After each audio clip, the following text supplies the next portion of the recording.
going on, everybody? And welcome back to JJTV. I am your host, Josh. How are you all feeling today? Let me know, because it's been quite a whirlwind of emotions for the last 24 so hours. A lot of moving parts, a lot to discuss. Hopefully you guys are keeping well. We're going to have a friend of the channel, Peter Galindo, join us very, very soon. He's going to be tuning in. I told him to drop by whenever, but yeah, I just wanted to kick things off and just kind of check in how you guys are doing. It's been it's been crazy. I tried to get off of social media a little bit yesterday. I mean, I was always reading, to be honest, but I just didn't really want to comment on a lot until I got a better understanding. And that's kind of the goal of what we're going to do today. We're going to bring Peter on. We're going to grill him with questions. We're going to hear from you guys in the chat, and we're going to try to make sense of everything that's happened. The Canadian men's national team, for everyone who probably does know, supposed to play a match against Iran, canceled. Huge issues in the Canadian Soccer Association for putting up that friendly. They move mountains, as they put it, to schedule another friendly against Panama, which then again is canceled hours before the match. We've heard and read a ton of stories around different players that are different fans that have tried to go to the match, reporters. It was just an absolute disaster. Friends of mine trying to get to the match and not knowing what was going to happen. And there's a lot to break down. There's a lot to touch on. And it doesn't, to me, seem like there's an end in store. I mean, to be honest, we have 2 Nations League matches coming up. Now, canceling friendlies have ramifications on their own. We know that.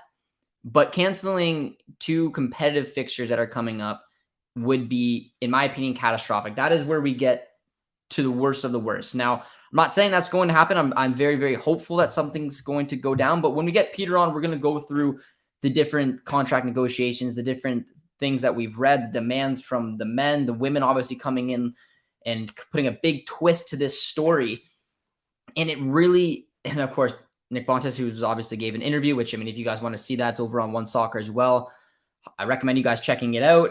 There's just so much to break down, but I want to hear from you guys before we get Peter on. So I'm going to go through the chat. Just give me your guys' thought. Give me your guys' opinion. Put some questions in as well, and I will do my best to answer this with the best of my ability. But the first comment of the day goes to Johnny. He says, I don't really see this being resolved before the Curacao match, which is a major disaster if true. And right now, I probably agree with that.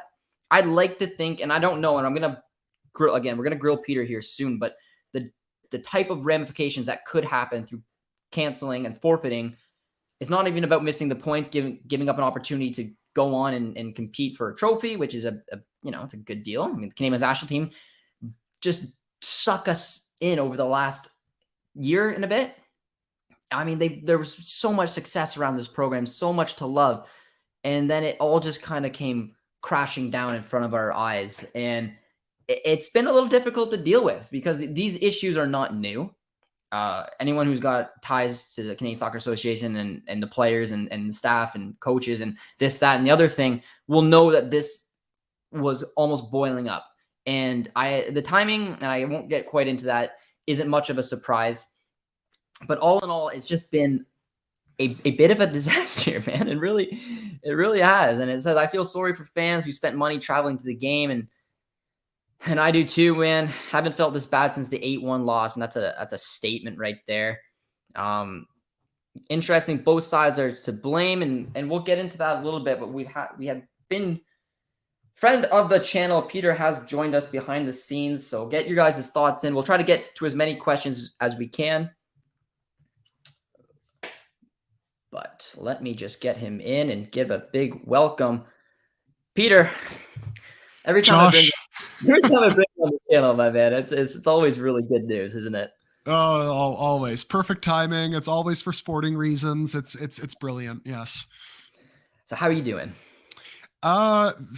Considering I've barely slept for the last 2 days, honestly, not doing too bad. Thank God for caffeine. That's all I'll say.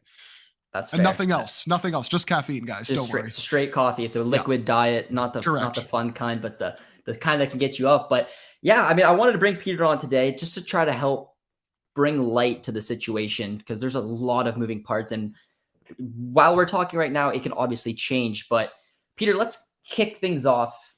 The game was about to start. well, I Right. mean, hours before starting. I saw a tweet that you were actually on your way to BC Place. Yep. There was a lot of, I guess, question marks in the air whether this game was going to take place or not. The news broke. The players refused to train. I believe it would have been Friday, Saturday, and Sunday morning. Is that correct? Sunday morning as Yeah. well? Correct. And then they obviously canceled the match. So what was your initial thoughts when the official news came, which, I mean, it took hours before the official news and a statement came out, but what was your thoughts when you realized that the game was not going to happen?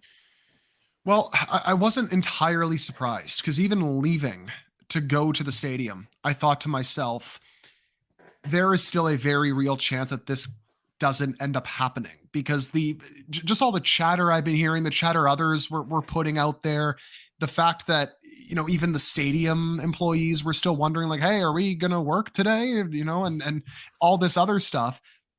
You felt that something ominous was coming, right? And then you started to see the reports trickle out, first from Rick Westhead, who got the letter initially, and then Canada Soccer, which, by the way, a complete disaster in terms of how they handled that. 90 minutes or what, I guess an hour before the gates were supposed to open is when the news trickled out, and then they didn't confirm it until basically as the gates were scheduled to open to the fans, which is really unfortunate because there were people who were tweeting at me saying that they had traveled from Campbell River, Port Alberni, which, is like at least a 2-hour drive to the ferry terminal. Then you're taking a 90-minute ferry to the mainland. And then from there, driving into downtown Vancouver. And they took time out of their days. They spent their hard earned money, and it was all for naught.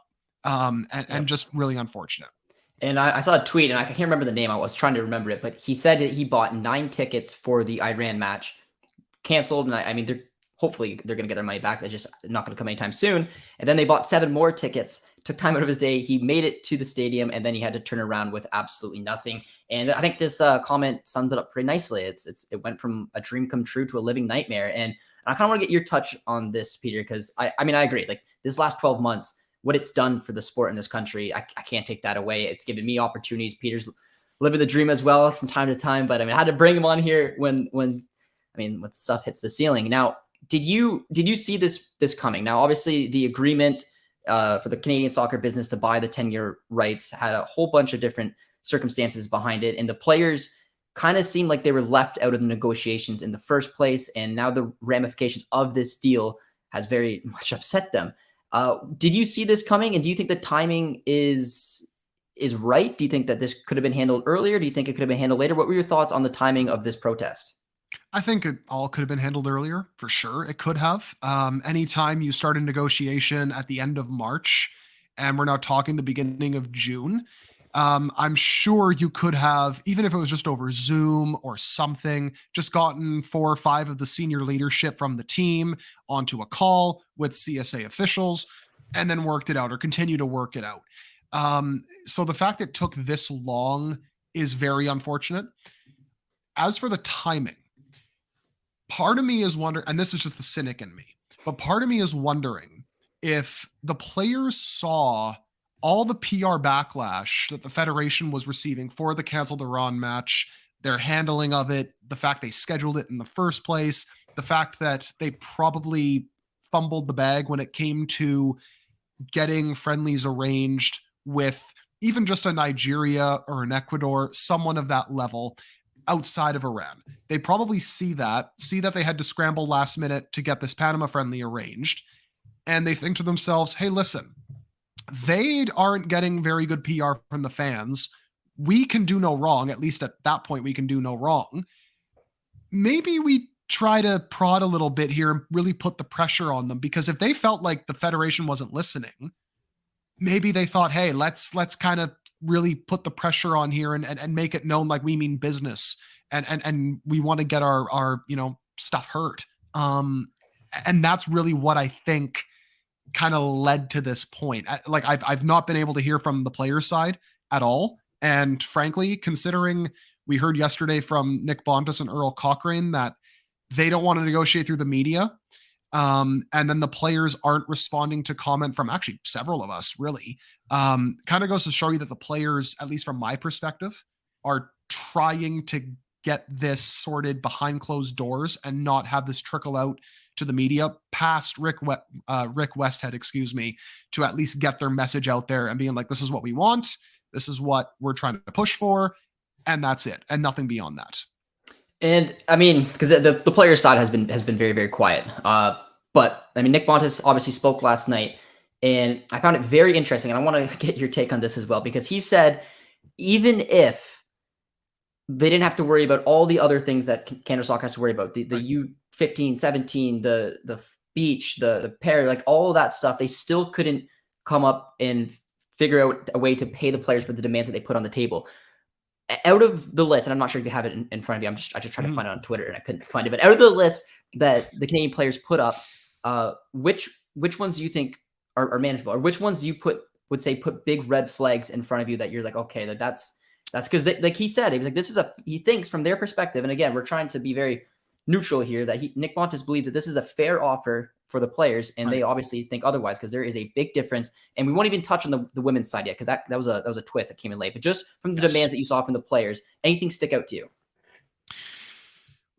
So I'll leave the Canadian soccer business stuff later, because I feel like that's a separate discussion that is worth a lot more time. Apart from that, what stood out to me was the 40% ask, but only because when we heard from Bontis and Cochrane, they had laid out, this is how much of the percentages that they're going to get from the World Cup windfalls, which was 60%, split evenly between the men and the women. So 30 and 30. The players had mentioned 40%, but well, at least in the letter to Rick Westhead, they had mentioned it's 40%.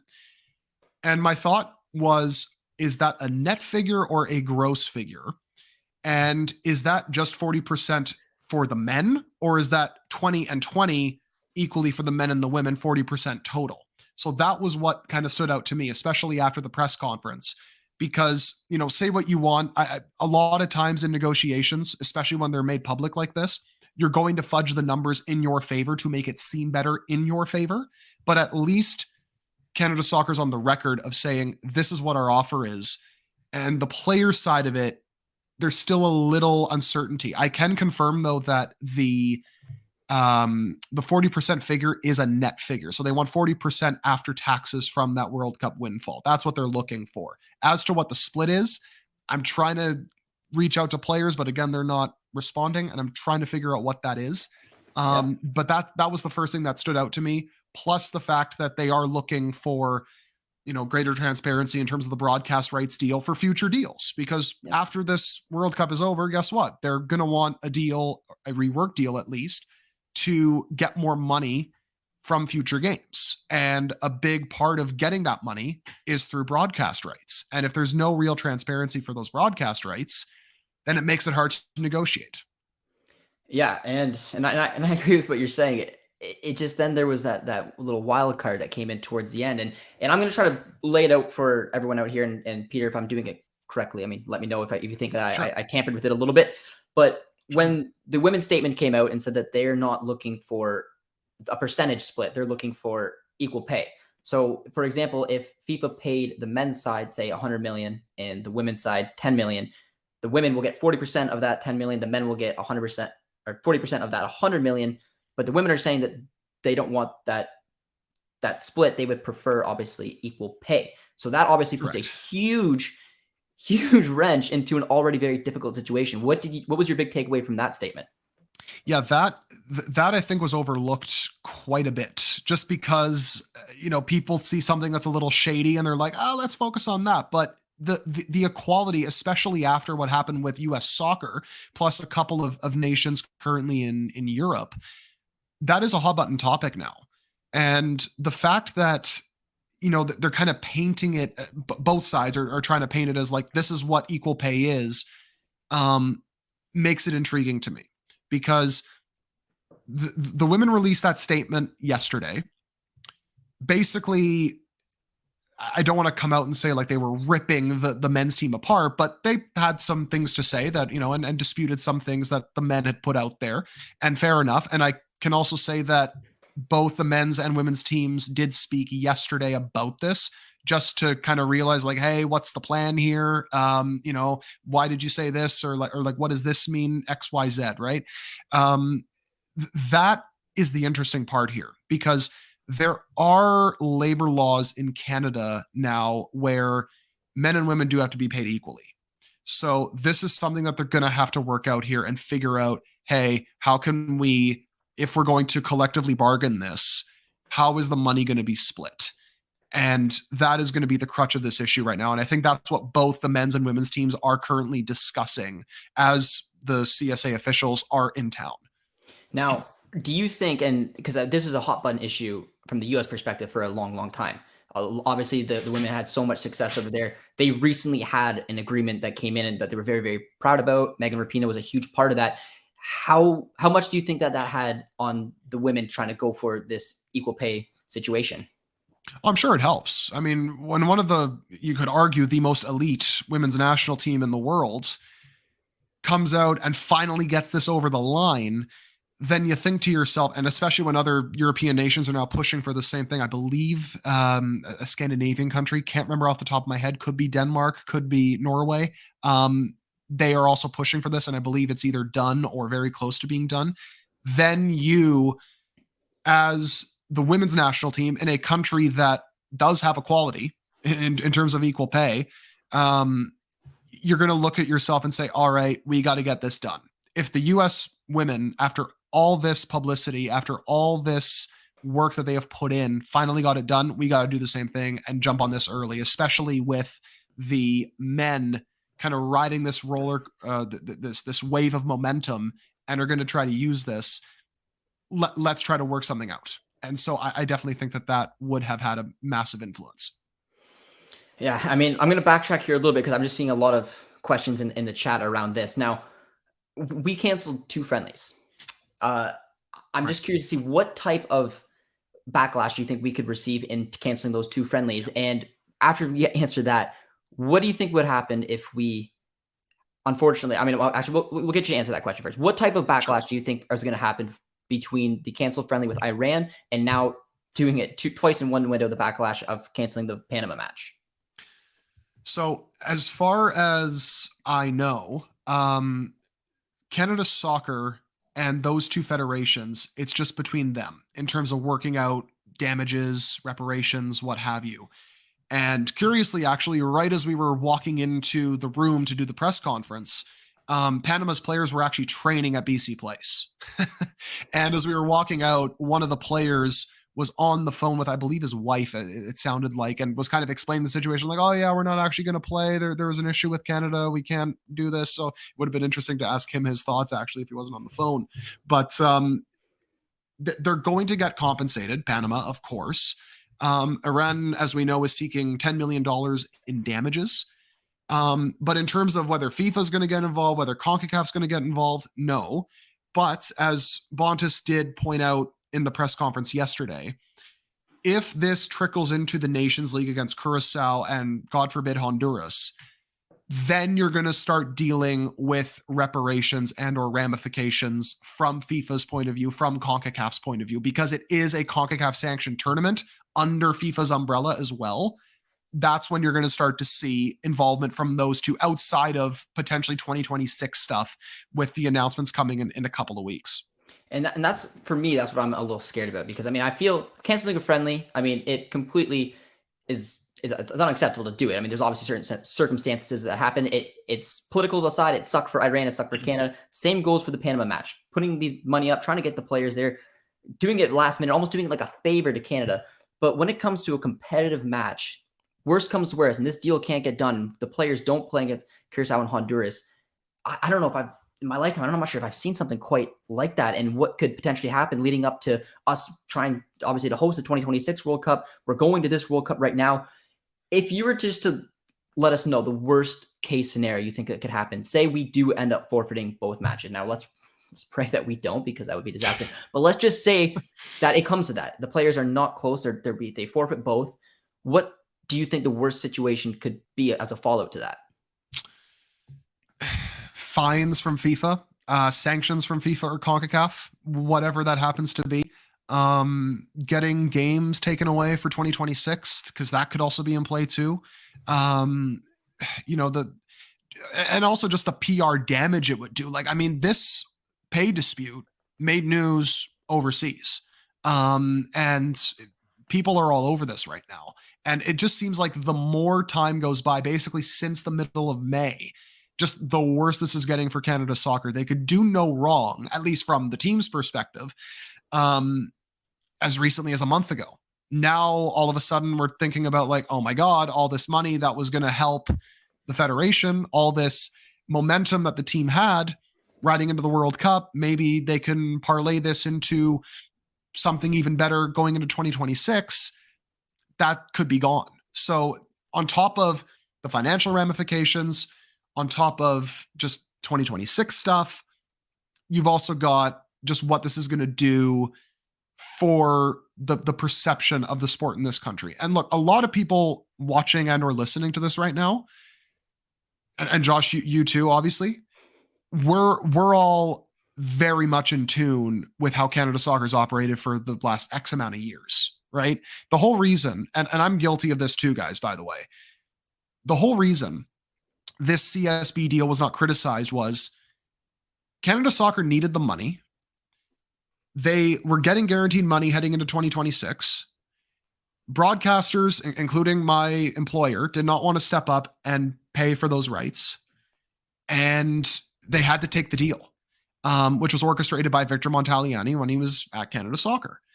Now they're paying for it. Now, could you say anyone with smart business sense, could they have seen that this deal was probably not going to age well? Yeah, probably, especially when you looked at the potential of the team and thought to yourself, yeah, if they can just put it together for a few games here and there, they can maybe make a push for the World Cup. And if they get there, this could have amazing potential in terms of what it could do for this country.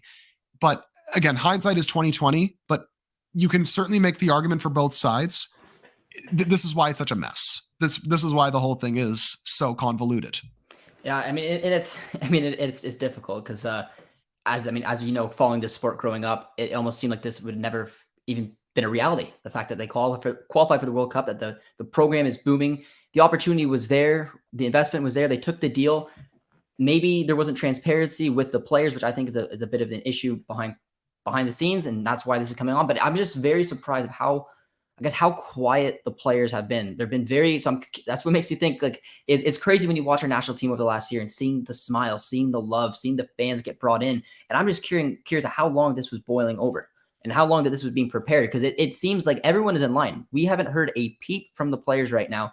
Right. And I'm wondering with the next step, would you say if this is going to be figured out before Thursday, would you say the men's national team, the women's national team probably need to figure something out, and then they need to move on and talk with Canada Soccer? Yeah, I think considering they are meeting today, I believe they actually were meeting this morning. And I think because both parties now know what's at stake, if this trickles into Thursday, you feel like they're going to have to at least work something out, even if it's just like hey, this is where we stand right now. We're making some progress. We're getting closer. An agreement hasn't been reached, but at least we're making progress or we know where each other stands. We'll put this aside. We'll play the games. And then we can resume if we have to, right? Assuming a deal doesn't get worked out before then. But it's so imperative that it gets worked out by Thursday. And I mean, we're 3 days away from that game. We'll see if they end up training before that. If they do, I can imagine it is going to be a lot more media there than I believe the 8 of us or so who were at the press conference yesterday. Because people are going to be all over this. News organizations, sporting organizations, people might fly in for this, which is crazy because I thought I was insane for flying in for a friendly and then a game against Curacao. Turned out to work out well for me, I guess. And I just want to jump into the minds of the players as well, because I brought up how this could have been boiling over. They were maybe preparing for it. There's a unity there that they know what they're doing. Yeah. And I mean, there's been a lot of Twitter, not backlash. I mean, there's backlash on Bontis, obviously. Then there's the hashtag Bontis out, which has been used quite a bit. But there's been a lot of solidarity for the players, and they're proud that they're taking a stand like this. I want to take a look at the way Bontis came across in the press conference. And obviously, this is just you and I reading into the situation. But if you're in the same hotel room as him and you see him do this press conference where he takes 0 questions, he almost speaks, and I don't know how to put it. He almost speaks down in a way to not to the players necessarily, but to the situation, being like, this is what we can do. It's the ball is in your court. We're here to play ball, and you're the one kind of holding this up. That's at least how I took it. How did you basically, if you're a player in that room, how would you have taken the way that Pontus talked about at the press conference? When he started speaking, and keep in mind, I mean, I was focused right at the stage at this point, but when he started speaking, myself and the other journalists in the room, we almost had a look of like, oh, he's going with this approach. This is going to be very interesting to see not just the player response, but also how the fans think. And it was, look, this is going to sound like I'm maybe defending Nick Montes here, but I'm just kind of stating maybe what was going through his mind. The man was in a room with Canada's players negotiating during that night. Now, he flew in Saturday night after attending the 2020 Canadian Championship final. Some would say that there should have been officials there long before that talking about this, and I completely agree. And this is going to sound weird to say. He almost spoke with too much passion. Like he almost spoke too emotionally. And when you're the leader of an organization, especially when you're dealing with labor negotiations, you have to be level-headed. You have to be very, very careful with how you answer questions. And I mean, they didn't give us a whole lot yesterday, to be honest with you, no matter how much we were asking them. I mean, I asked about the CSB deal. Earl Cochran gave me the walk around. Then Bruce Arthur and Matthew Shinetti followed up on that, still got the runaround. And, you know, the way that the overall tone was just very, like, you could cut the tension with a knife in that room. Like, it was a very tense tone that Pontus took. And it almost makes you, as a player, if you're watching that, you're thinking to yourself, this is not going to end anytime soon. I don't really have a lot of confidence in the leadership, which, I mean, speaks to what they said in their letter. They want more alumni on the board. There's only one former player on that board of directors. So understandably, they want more representation. I totally get that. And especially when you see leaders speaking the way they do, that's not going to strike you with very much confidence that they're going to have your backs, right? Because at the end of the day, these are the men who put the Federation in this advantageous position. They deserve to be compensated fairly, right? Whatever their ask is, you always go into negotiations a little higher than maybe you initially want, just because you want a little bit of leverage, and then you eventually settle on a number that you're okay with, right? But they deserve their fair share because they're the ones who got there. They're the ones who poured out those blood, sweat, and tears. Same with the coaching staff, same with the technical staff.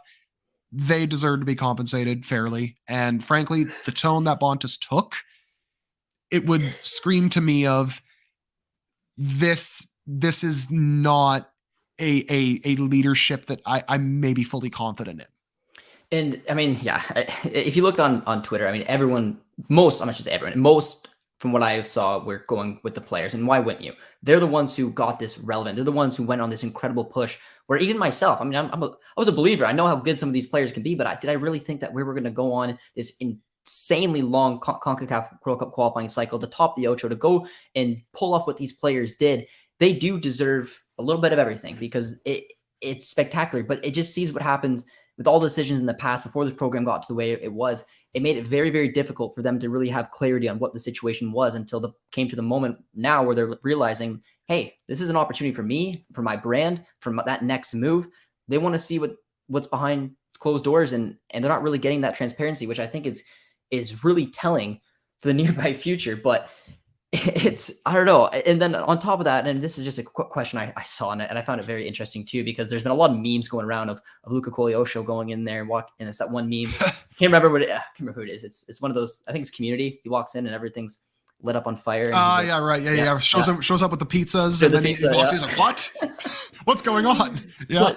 But seriously, so because I've heard two sides. I've heard two very fair points about that, because if you're a dual national outside looking in, do you think one of two things? Do you think look at the nightmare that's going on in the Canadian national team camp right now, or do you see look at these players passionate for what they believe in, fighting together, fighting on the same front? Because obviously a lot of the outside players, and I'm not going to name them all, but some of the players would probably be fine with any deal. They want to be there, but there's a certain group of that core that are probably leading it, and they're a tight group. So everyone around them is coming together. So if you're a dual national, or if you're Luca, who's right in the middle of it, are you sitting by being like, all right, these players have each other's backs, they're fighting for what they believe, or are you like, man, next door looks a little bit nicer, maybe I should open the door for my other country? Yeah, see, it really would depend on the player, right? Because some players would look at an organization structurally, and if they see the mess that is in front of them, they're like, I don't know how much I want to, really be involved in that. Then others will be like, you know what? I just care about the sporting project. That's it, right? And a lot of federations worldwide, now to this level, maybe not, but a lot of federations worldwide do have their issues organizationally, whether it's through corruption, whether it's through just not very good leadership, whatever the case. And players still represent the national teams because they like the coaching staff, they like the group, they like, everything else sporting wise. And I think the majority of dual nationals would see it that way. But I'm sure there'll be a few who are like, you know what, this just isn't for me, to be honest. And that's understandable, to be completely fair. And I guess just a roundabout way of looking at all of this, everything we've discussed here, Josh, everything that everybody's been discussing, I think it can really come down to one big question, in that, did this federation receive too much growth too quickly, and could they just not handle it in the end? And it's probably a fair question to ask. Yeah, honestly, because this is the reason. If you go on YouTube and you look up rapid rise of the Canadian national team, there are a ton of video essays, there's a ton of topic on it, because this was such an incredible story. And being so close to the situation, I had a smile on my face pretty much for the last year, because I couldn't even imagine what I'm seeing. These players working their tails off together as a group, coming under the leadership of John Herdman, getting big transfer moves, getting interest, getting the country to back something that I've been so passionate about, something that you've been so passionate about, Peter. It's been, and someone commented earlier, it's been a dream come true, slowly turning into a nightmare. And hopefully it can be figured out. It can simply just be figured out. This is like you said, this is a negotiation tactic of obviously going a little bit high. Let's see how far all three parties, the men's, the women's, and the Canada Soccer, are going to bend to get this deal done in time. But I feel like the meat and potatoes is the question that we have on screen here. And it's an interesting one. We said we're going to put it aside, and it's one probably the most don't quite understand. So Mark, it's not a dumb question, but he says, what exactly is Canada Soccer Business? What exactly do they do? And what is the terms of their agreement with the Canadian Soccer Association? Yeah, and that's the big question everybody has. So I'll try to do my best to answer everything possible about this. So Canada Soccer Business was started in conjunction with the CPL. And the way I see it is, or maybe a really good comparable to use would be, when Major League Soccer began, or at some point after Major League Soccer's formation, Soccer United Marketing was born. That's the marketing arm of MLS. They eventually became, in a way, the marketing arm of US Soccer. They got the commercial rights to Mexican national team games in the United States, which is obviously big money. They've really done a lot to boost US Soccer's revenue as well as MLS's revenue, sometimes through very corrupt and shady means, but regardless, they have boosted the revenues. Now, Canada Soccer Business, that's how I almost view it in conjunction with the CPL and Canada Soccer, in that it's the marketing arm of the CPL. The fact that there are current owners, CPL owners, that is, on the board of CSB would speak to that. The fact that the CPL, in a way, is under the umbrella of Canada Soccer. Now, they're not under the jurisdiction of it completely, but they are partners in a way. That means that this partnership can kind of come together. So then the question then becomes, well, then why are they mentioned in the player's letter? Why is this such a hot button issue? Because Canada Soccer Business levied a deal with Media Pro to sign a 10-year rights deal for the Canadian Premier League, as well as Canadian men's and women's national team games. Because part of what Canada Soccer Business covers is the broadcasting rights as well as the commercial dealings for and or on the behalf of Canada Soccer. So that's why you have this deal. Now it's a 10-year deal, and everyone's wondering, well, where's the money that CSB is investing and or how much money are they getting? How do the financials work essentially? So Bruce Arthur in the Toronto Star mentioned that, I believe, let me just pull it up here so I don't misconstrue it or anything, but the deal between Canada Soccer and Canadian Soccer Business, which is now tied to the CPL, of course, the deal guaranteed Canada Soccer a baseline level of revenue of about $3 million a year. And then the vast majority of everything else, which is like sponsorship deals, broadcast revenues, all that, goes to Canadian Soccer Business. And I believe only Canadian Soccer Business. So that's why the players are like, where's the money to be able to pay us? Because the broadcasting revenue is a pretty big streamline, right? So where's the money going to? How much is CSB receiving? And that's why myself and others ask the question, where's the money going? How much money are they receiving? How much money does Canada Soccer get to be partnered with them? All this stuff. So that's really, I think, this is one of the number one points of this whole thing, is what is Canadian Soccer Business's involvement? How much are they investing in what areas? How much money are they getting in return? What's in it for them? Things like that. Yeah, and I mean, and it just showed where the program was before, because way back when, like I know Canada Soccer had to pay to get their games put on TSN Sportsnet. Like there was just not enough interest, and the Canadian Soccer Business obviously put this up for sale, and Media Pro came in and snapped it up, and that's where a little of the uncertainty is. So I'm very curious to see that way that this is going to basically play out over the next little bit, because the players want to know, they want answers, but the way that the money was there for them, it was almost a deal that they couldn't take. It was a good deal from what it seemed, considering what they were doing before, having to pay to get their games. But now that, like you said, the growth is such an interesting topic of where this national team's going, because we're at a crossroad right now. There's been so much goodwill built over the last year. They need to handle this. They need to handle this correctly. They need to get the players back on charge. Maybe some shakeup is probably good for Canada Soccer throughout the business. I love the idea of getting alumni in here, players that maybe have a future for after the games, depending on the level that they played at. There's a lot of good that they're putting on the table, but this is going to be a fork in the road to figure out if they can put it together or not. Mm-hmm. And it's going to be crazy. There's a lot that's probably going to come out, and I think the next few days until Thursday is going to be very, very telling. So guys, we're going to stay on for a few more minutes. I want you guys to drop a like, because I really appreciate Peter coming on today. He's answered a ton of questions, try to shed as much light on this as he can. We'll take a couple of questions as well. So if you guys have anything you want to ask us here quickly, and we'll just throw it over to Peter now. Any final roundup thoughts from this whole situation that you want to let the viewers know of? Just that, those of us who have been following this program for however many years, we are used to this, right?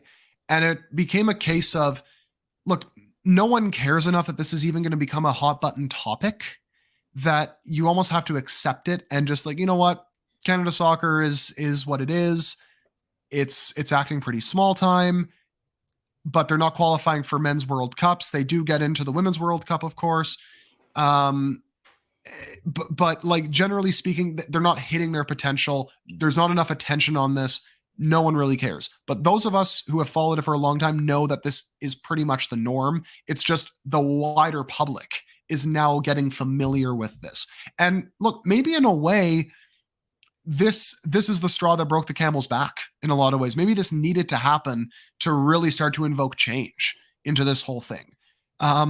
Because I can tell you for a fact, I have never in my life, when it comes to any of this stuff, sporting or otherwise, been as busy as I've been with Canada Soccer stuff, because it is now a front-facing topic at this point.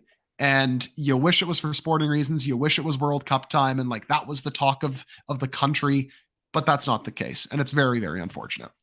No, and I mean, that's part of growth. It just, when the rapid growth comes as quickly as it did, I mean, some of those spiders in the closet are kind of coming out now because things have not always been easy. And I don't think if you were a newer fan, and I love the fact that more and more fans are getting interested in the sport. That's exactly the reason I try to do what I do. It's the reason I'm assuming, Peter, is a lot of what you do. We want this sport to grow. But when you're coming in nowadays, you don't really realize, and I said spiders, I meant skeletons in the closet, of how this Canada soccer was run for so long, because it hasn't been pretty. It's only recently been pretty. It's been pretty for about a year. And now we're taking a real hard look at ourselves. And like I said, this is a big opportunity to right a lot of wrongs and get this program where it needs to be and get it back on track, because we've taken massive, massive steps that I didn't think I'd ever really see in my lifetime. But I did promise a couple of questions before we go. And John asked, and I'm assuming this went back to the question where I said, worst comes to worst, Curacao match and Honduras match does not get played. Would it affect Canada participating in the World Cup in 2022 and 2026? Now, you mentioned some sanctions, probably some games behind closed door, big fines. Do you think it would ever come to the point? Because I mean, our next window is until September, so there's a few months in between. So these are the two pivotal games right now. But do you think if both are forfeited, it could have any impact on this upcoming World Cup? I don't think so. I don't think it would get to that point unless something absolutely asinine occurred, even more asinine than what we've seen over the last few days. I know that right now Chile is protesting against Ecuador for fielding an ineligible player. That is something that could lead to a nation getting kicked out of a World Cup. I don't even think Ecuador is going to get kicked out of the World Cup because, first of all, it's a bit too late to do anything. And second, which maybe ties into it, Canada is a prospective, well, not a prospective, they are a host nation for the next World Cup. So, I feel like if anything's going to happen, it's going to be 2026 related when you have some time to work it out. I don't think it will get to that point at this stage, but it might be worth remembering in 10 days time when the host cities get announced, how many games are allocated to those cities and whether they're marquee games or not. Then we can maybe look back on this and say, maybe this had some influence on it. Yep. Yeah. And this is an interesting question. I wanted to end with this, but we're going to do one more question after this one. And it says, do you think it gets done, basically? Do you think the two games are going to get played this window? By the way that the press conference went, I totally agree that it's not looking likely, but the players have to know what could potentially happen. They made their statement with the friendly. It was bold. I give them applause, but I'm desperately hopeful that they're going to find a way. So give me a percentage, Peter. Just an easy percentage. What is the percentage you think that they're going to play the two matches? Really playing fast and loose with the word easy there. Look, I'll go 60%. 60%, I think right now that they will play it. And that's just based on what I know and the fact that I know they are talking right now. And I think they are aware that a lot more, what could hit the fan between now and Thursday, and then possibly even going into that Honduras game. I think they're going to try and figure this out. Plus, perhaps John Herdman behind the scenes, because I apparently, based on what I'm hearing, he's very much like stuck in the middle of this, in that he knows he obviously has to be loyal to his players, but also he has an employer that he has to tend to as well, right? So I feel like knowing that he now has one fewer game to prepare for that World Cup, has a couple fewer training sessions to prepare for that World Cup, brought in a dual national to train, was hoping to maybe give him some game time, but lost that opportunity. I feel like he might try to help, whether that's to push one side or the other in the right direction, to be like, listen, we got bigger things to worry about here. We got bigger fish to fry. Let's kind of bang this out and get playing and just put this all behind us and look ahead in November, because this is a massive opportunity. We know how John Herdman is. He can be very motivational. So I just have this like vision of him, like stepping up on a desk and being like, what are we doing here? What are we fighting about? Just like, and giving a really impassioned speech. I got the Wolf of Wall Street vibes, but I absolutely agree with what you're saying. I mean, two things I took away from what you just said. One, no one really knows the amount of work that John Herdman did behind closed doors to get the Polio show here, to do everything he's done to bring the program to where it is. And for that, just all that hard work to just kind of get slashed. It's like, I just recruited a very, very lucrative young dual national that is literally eligible for the U.S. men's national team. One of our rivals. We got him here. We had an opportunity to show him, and it hit the fan. And now he may lose that dual national. All that hard work, everything put in there, gone just like that. That has to frustrate someone who's given his heart and soul to this. But the other 100%. thing, like you said, if you've ever listened to John Herman talk, man, talk about a man who has a way with words, who's built this brotherhood. I would like to think, because he's also been very quiet on the situation, like you said, he could potentially go in there, just try to push, because he's worked with the women. We can't forget that. He's worked with the women. He's True. worked with the Yeah. men. He's big with Canada soccer. You got to hope that some way, somehow he can get, just at least push them in the right direction, where hopefully they will come together and figure something out. So don't underestimate what John Herman can bring to this program, and I'm desperately hopeful for it. And that leads into our very final question. After the preparation kind of got, punted out the window, we have one more window left, and it's arguably the most important one because that's the window before we do our World Cup in September. What would you say after, if you're a nation and seeing 2 friendlies getting canceled, how worried are you that it's going to be pretty difficult for Canada to not only schedule friendlies, but to schedule friendlies with a decent opposition to help us prep for the World Cup? Right. I mentioned this on Northern Football, a week or 2 ago. I can't remember when it was because there's so many cancellations over the last couple of weeks, I can't keep track. And someone had asked, I think it was in response to the Iran game getting canceled, actually. Someone had asked, will this affect Canada's prospects of booking future friendlies, whether that's for September or otherwise? And I think what I said was, hosting friendlies, yes, this will probably cause issues in that regard. But in terms of actually scheduling friendlies, like let's say Canada ends up going to Europe and they just spend the entire window in Europe, I think the team specifically has a lot of allure for many nations and a decent amount of star power as well, that they will still be an attractive option to schedule friendlies with, but maybe just not to do it in Canada. In Europe, more than likely, I think it'll be fine. We'll see how many games they can actually get scheduled. They can play up to 3.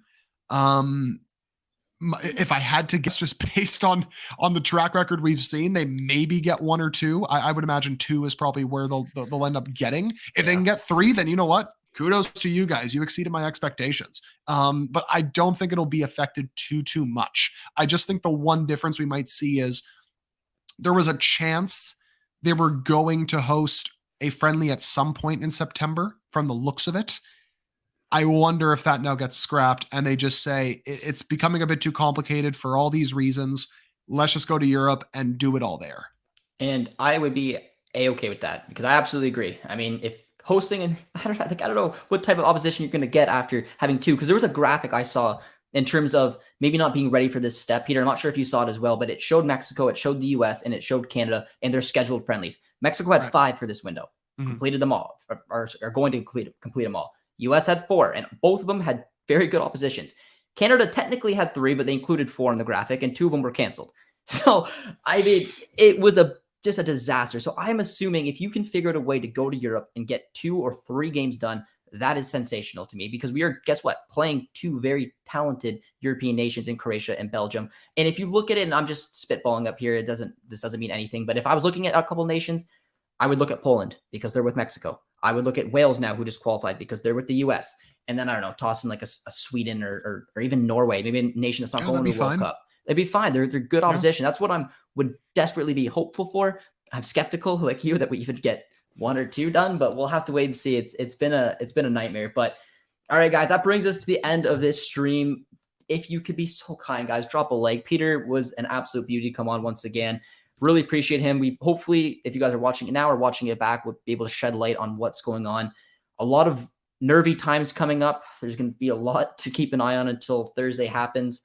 Lewandowski will hurt Josh again. Okay, well, we're gonna move on from that comment there, and we're gonna end it like that. But right, Peter, if you guys want to check out the Northern Football Podcast, as always, Peter, Neff, and Alex do an amazing job over there. I'm sure there's gonna be some more details on there. You can check Peter out on Twitter as well. Any final thoughts, Peter, before we wrap this up? Just hope we can get talking about sporting reasons again very, very soon, because that's all I want. I want to talk about whether the Laren David partnership is going to continue heading into the World Cup. I want to talk about how Davies fits back into this team, all that stuff, all the fun stuff.